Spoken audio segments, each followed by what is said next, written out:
Hello and welcome to the second part of my koi pond build project. The first video was about the planning, digging, lining, rocking and also getting the filter pit ready. This video will be the rest of the build, which includes filling up and adding the fish, finishing up the filter pit, the decking, the edging, installing the bog filter, which then runs down into a small waterfall. Sit back and enjoy.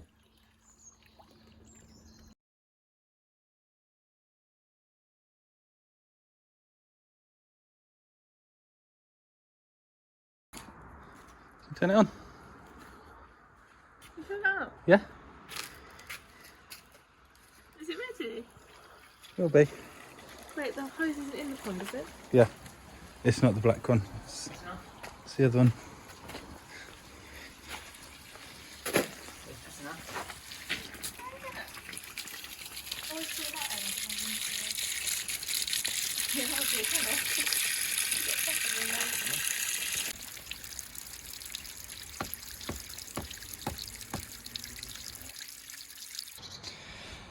So this is almost full all the way. We're annoyingly some rocks short. It's going to be a while before I get the rocks, so I'm basically going to just fill it up and it's just going to look a bit incomplete for a while. It is what it is.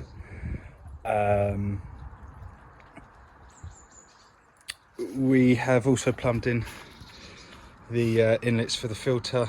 They're both turned off at the moment. As you can see, the suction grid, which is that 4-inch elbow there that's going down to the under the gravel, I've purposely put it at that height because if there's any leaks or anything in the in the filter pit, anything for any reason, it's coming out through the pipe through the outlet, anything like that, the lowest point the water will ever get is around here now, because it's all gravity fed. If there is a leak, once the water gets to this height, it won't then keep going through the 4-inch pipe. So should all be hidden once the raised decking's over it. It's going to come about 30, 40, maybe a bit more centimetres out. So it should be pretty hidden. Obviously, unless you're coming right round here and looking in, but I can live with that, to be honest. So yeah, pretty murky at the moment with all the dust and that from the stones. Hopefully this is the dirtiest the water will ever be.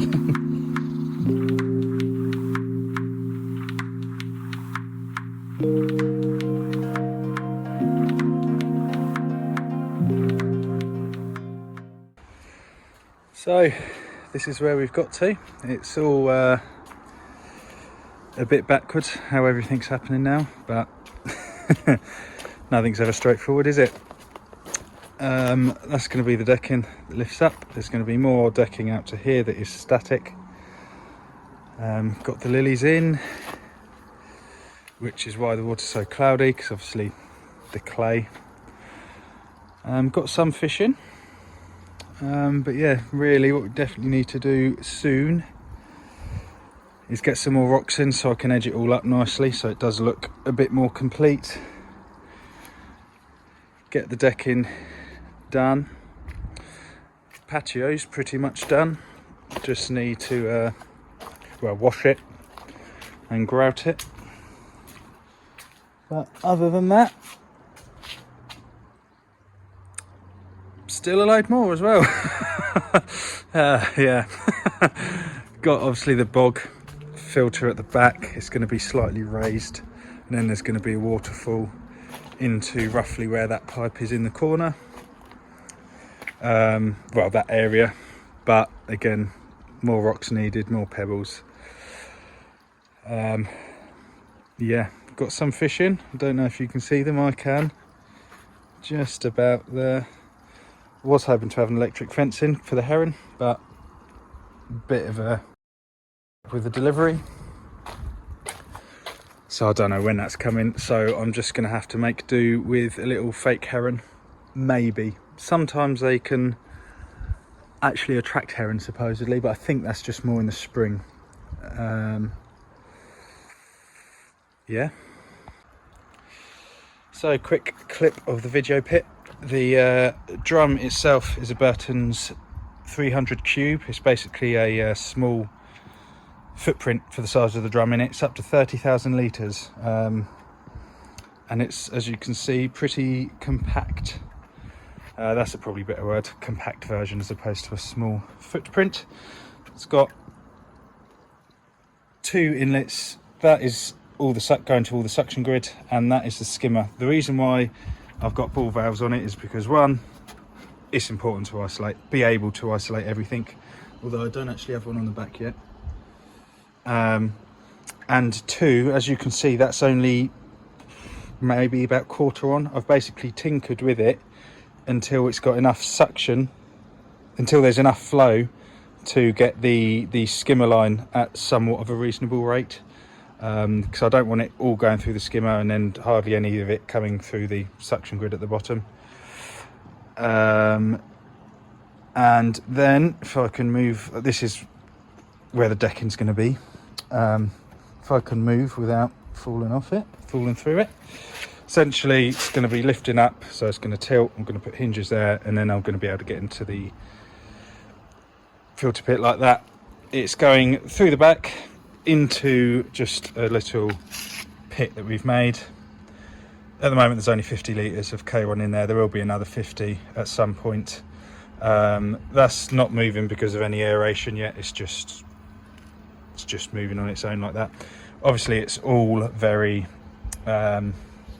buoyant at the moment. New K1 always is.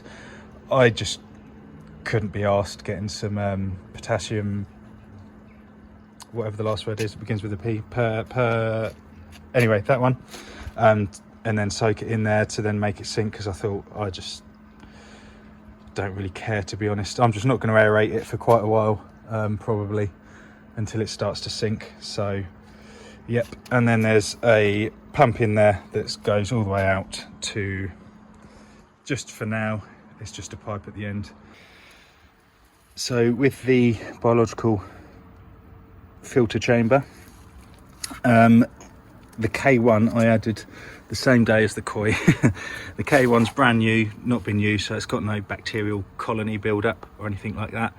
So rather than just buying some biological filter start liquid, whatever it's called, I've got 2 of these in here, which are from the filter that was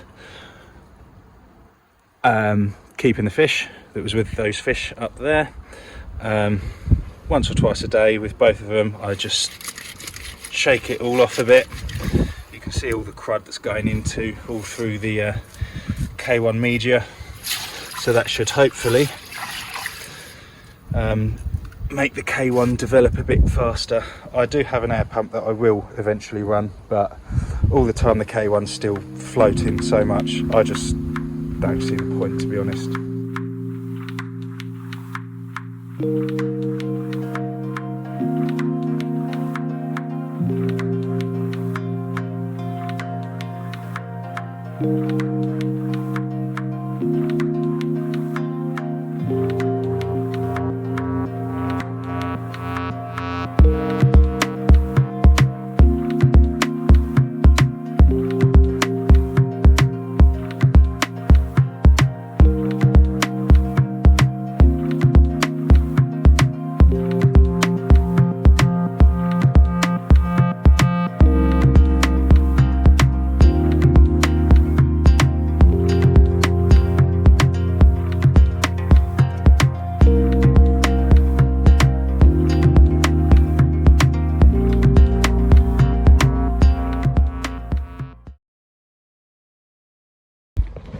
So the electric fence came, and the very next day I ended up accidentally testing it. Ah! Oh! Ah! Oh, it works. So the next thing I did was try to create a natural looking edge to the pond, hiding the liner by using all the extra rocks and pebbles that I'd bought. There's no real black and white way to do this, but the main things are ensuring the liner is high enough so the water doesn't get out, and also trying to create a smooth transition to the garden by having the edge rocks at the same height as the garden, footpath, lawn, whatever it is that it's next to.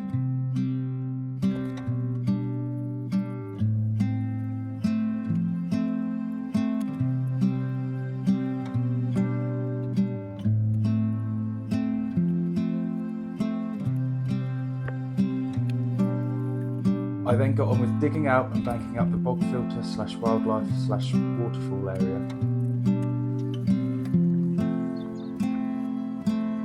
And also choosing the rocks and slabs for the waterfall by simply positioning them and then walking around the garden to see how it looks from different angles and then repeating this process. Simple, but very time consuming on your own.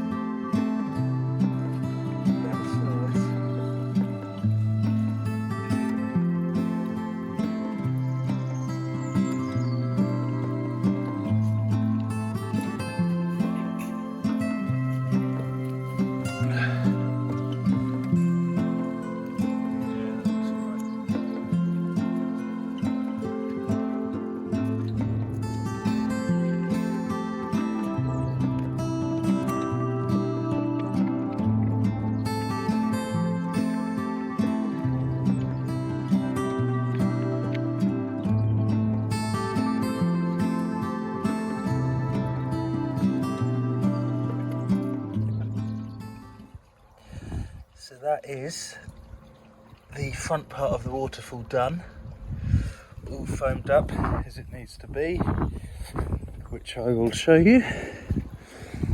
Essentially, foaming, you can see all the black foam around all the rocks. There's my finger around there. Essentially, it's so as the water rises up, it won't go under the rocks, it will kind of go over them. And then same with the one down there, it will be kind of, hopefully, a small waterfall dripping into that bit and then a small waterfall dripping into the pond. Obviously, if there was no foam there, all the water as it rises up, a lot of it will just wash under the stone. So you won't really get that much kind of water going over the stones and you won't get much of a waterfall effect. I mean, it doesn't need to be completely watertight, I guess, just as long as it stops the vast majority from going underneath, and so the vast majority still kind of goes over the top of the stones. So still got, obviously, to rock all this up should be quite easy. It's going to be heavily planted and it's right at the back of the garden, so it doesn't really need to be overly pretty, just kind of enough to hide the liner. And then putting all the pipe work into there, put in the gravel, and then we're done. So for the bog filter, where the water exits the filter, goes along this pipe at the back, which will be hidden. It's going to come down and there's going to be a series of pipes underneath a load of gravel that's going to be in here. At the bottom of the pipes, face down that way, there's a load of slits where the water will basically pass through. So as it's all face down and there's a bit of a square, whatever I'm going to do, obviously the water will come out there and kind of soak through the gravel and through the plants before going back into the waterfall, into the pond. That's basically, I've done that for the suction grid at the bottom. The water's a bit cloudy at the moment because of all the rocks that I've been putting in and stuff, and it basically works the other way. So where the filters pull in the water in the pipes go into a suction grid, if you like, and yeah, that's essentially how the suction grid works, but the other way around. After I finished all the hardscaping around the waterfall, me and my dad then did the footpath using clay pavers. Our aim here was for a less formal looking path that follows the contour of the pond edge. I also planted up the waterfall and then put in the last few pebbles to cover the last bit of liner to finally finish my dream koi pond build.